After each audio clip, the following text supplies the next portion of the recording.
AIIMS की हम fees देखते हैं, ठीक है, एम्स दिल्ली की खासकर, ठीक है, एम्स दिल्ली, ठीक है। देखो आप सामने स्ट्रक्चर देख रहे हो, ठीक है।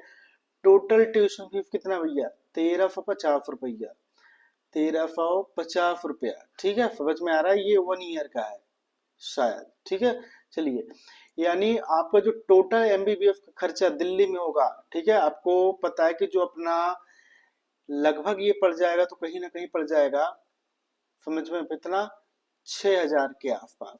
यानी टोटल आपका जो एमबीबीएस है, ठीक है, कहाँ, एम्स दिल्ली में, वो कितने में निपट जाएगा, कितने में खत्म हो जाएगा, 6,000 में, ठीक है। जो आपका एमबीबीएस होगा, आपको पता है कितना होता है टोटल, 5.5 ईयर का, जिसमें से आपका 4.5 ईयर क्या करना है आपको, पढ़ना पड़ता है, और 1 साल क्या रहता है आपका, इंटर्नशिप रहता है, समझ में आया, ठीक है। तो आपको टोटल 6,000 में आपका एमबीबीएस खत्म हो जाएगा, ये केवल ट्यूशन फीस है, ठीक है।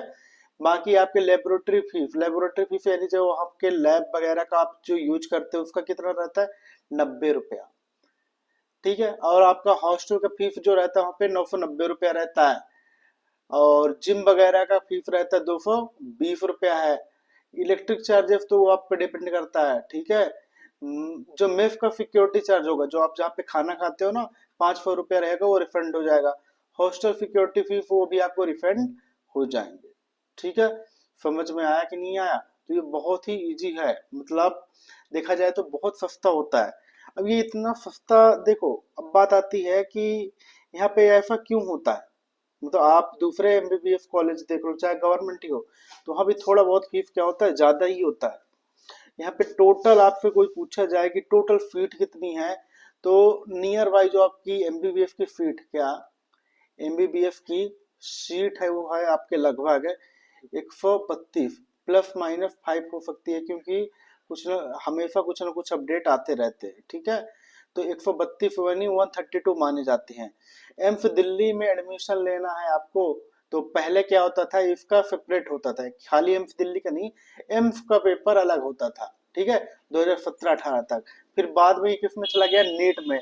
तो यानी अब जो होगा वो किसके थ्रू होता है, नीट के थ्रू होता है, और इसका कट ऑफ बहुत ज्यादा जाता है, ठीक है। आप समझ लो 720 का पेपर है, तो 700 के अंदर ही आपका एडमिशन होगा एम्स दिल्ली में, ठीक है, इससे भी कम बाकी जो है, तो अब आके अदर एम्स में आपको जाना पड़ेगा, ठीक है, ठीक है, स्टेट मेडिकल कॉलेज वहां भी आप जा सकते हो, ठीक है।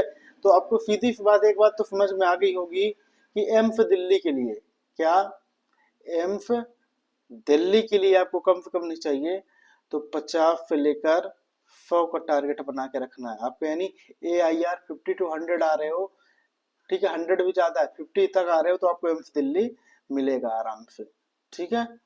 यानी नीट स्कोर की बात की जाए तो 720 इतना तो है ही, मतलब कहाँ से लेकर आपका 705 से लेकर 720 के अंदर, तो आपको एम्स दिल्ली मिलने की संभावना है, ठीक है। तो ये नॉर्मली हुआ। इसके बाद और भी कुछ होते हैं, एम्स दिल्ली जो है, केवल ये बस नहीं कि आपका केवल कौन सा कोर्स कंप्लीट कराए, एमबीबीएस और भी कराती है, जैसे BSc नर्सिंग वगैरह, ठीक है, बहुत सी चीजें ये कराती है, ठीक है।